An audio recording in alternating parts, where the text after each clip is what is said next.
Welcome to my channel. ఈరోజు పాలకోవాని చేసి చూపిస్తాను. లీటర్ ప్యాకెట్ పాలను తీసుకొని ఒక పాత్రలో వేసుకొని మరగబెట్టుకోవాలి. చిక్కగా ఉంటే వేగంగా తయారవుతుంది. పాలు సిమ్లో మరగబెట్టుకోవాలి. మరిగిన తర్వాత కొంచెం పెద్ద పాత్రలోనే మరగబెట్టేద్దాం. కోవా చేద్దాం. అందులో పాలు మరిగిన తర్వాత ఇగోండి పెద్దది కళాయిలో వేసేసాను. ఇది అలాగా లో ఫ్లేమ్లో కొంచెం కలుపుతూ మరగబెట్టుకోవాలి. అలాగా అడుగు పట్టకుండా కలుపుతూ ఉండాలి. అడుగు పట్టేస్తే గుబురు స్మెల్ వచ్చేస్తుంది. కోవా బాగోదు, టేస్ట్ అది స్మెల్ ఉంటుంది కదా. అలా కలుపుతూ ఉండాలి. కొంచెం టైం ఎక్కువే తీసుకుంటుందండి. ఆ పాలంతా మరిగి చిక్కగా అవ్వాలి.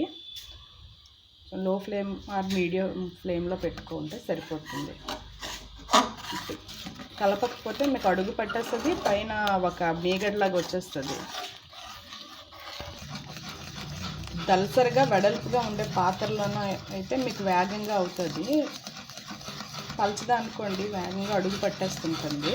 ఇక కొంచెం దలసరిగా ఉండాలి అడుగు. కొంచెం దగ్గరగా వచ్చింది. ఇప్పుడు లీటర్ పాలకి నేను 1/2 kg పంచదార వేస్తున్నాను. కొంచెం స్వీట్గా ఎక్కువగా కావాలి అనుకుంటే కొంచెం వేసుకోండి, పర్వాలేదు. కొంచెం యాలకుల పొడి కొంచెం వేసుకుందాం, ఫ్లేవర్ బాగుంటుంది.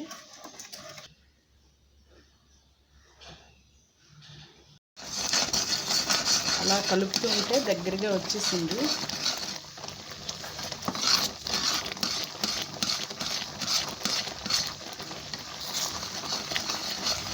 బాగా కలుపుతూ ఉండాలి. ఇప్పుడు లాస్ట్లోనే కొంచెం అడుగు పట్టే ఛాన్సెస్ ఎక్కువ ఉంటాయి కాబట్టి కొంచెం లాస్ట్లో బాగా కలుపుకోవాలి. కొంతమందికి కోవా సాలిడ్గా కాకుండా ఇలా లిక్విడ్గా నచ్చుతారండి. అలాంటి వాళ్ళు కొంచెం కప్పులో వేసుకొని స్పూన్తో తినడానికి కూడా ఇలా వాటర్ కోవా బాగుంటుంది. ఇలా కూడా ఇలా దగ్గరగా వచ్చినప్పుడు కొంచెం ఒక స్పూన్తో కొంచెం నెయ్యి వేసుకోవాలి, బాగుంటుంది. చుట్టేటప్పుడు కోవా చుట్టేటప్పుడు కూడా చేతికి కూడా అంటుకోదు అలా నెయ్యి వేయడం వల్ల. ఈ వేడిగా ఉండేటప్పుడే అంచులకి అంటింది కూడా అలాగా అట్ల కడతా అలా తీసేసుకోవాలి. దగ్గరగా వచ్చేసింది.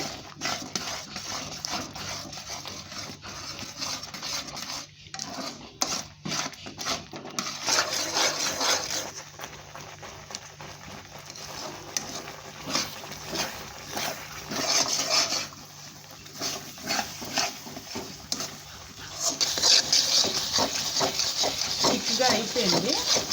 ఇంకా 1 or 2 minutesలో ఇది దించేసుకోవడమే.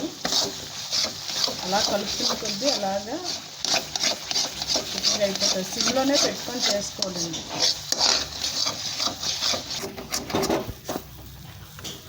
ఇలా వచ్చినప్పుడు ఇంకా స్టవ్ ఆఫ్ చేసేసుకోవాలి.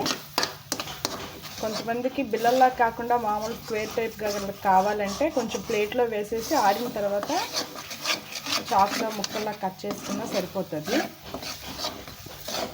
ఇలా ఆపేసి ఒక 15 minutes అలా అయితే చల్లగవుతుంది కదా, అప్పుడు బిల్లల్లా చుట్టేసుకోవడమే. ఇలా వస్తుంది అనమాట. ఆపేసిన తర్వాత ఇలా వచ్చేటప్పుడే ఆపుకోవాలి. మరీ పలుచగైనా మనకి బిల్లల్లా రాదు, చేతికి అంటేస్తుంది.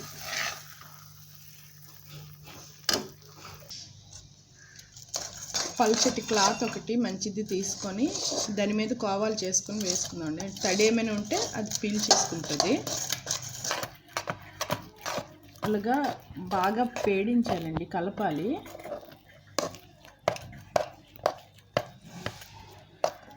చేతికి కొంచెం నెయ్యి రాసేసుకొని కోవాలు చేయాలండి, అంటుకోకుండా ఉంటుంది. చిన్న ముద్ద అలా తీసుకొని అలా రౌండ్గా చుట్టేయాలి. అంతే అంతే. ఇలా క్లాత్ మీద ఇలా వేసేసుకుంటే చాలు. ఇప్పుడు ఇలా మెత్తగా ఉంది కదా, అలాగా చల్లగా అయితే గట్టిగా అయిపోతాయండి. చూడండి మెత్తగా ఉంది క్లాత్ మీద, అందుకే వేసాము, గట్టిగా అయిపోతుంది. పాలకోవాలు రెడీ అయిపోయేవి. వేడివేడిగా అయితే మనకి ఇలా స్మూత్గా ఇలా సాఫ్ట్గా వస్తుంది. గట్టిగా అయిపోయింది అనుకోండి కొంచెం ఇలా వచ్చేస్తుంది. అప్పుడు ఏం చేయాలంటే కొంచెం 1 or 2 డ్రాప్స్ పాలు వేసేసి మళ్ళీ కలిపేసుకుంటే ఇలా స్మూత్గా మరలా వచ్చేస్తాయి. ఎంతో టేస్టీగా ఉంటే పాలకోవా రెడీ అయిపోయిందండి. చూస్తుంటే నోరూరేలా ఉంది. ఈ వీడియో చూసినందుకు చాలా థ్యాంక్స్ అండి.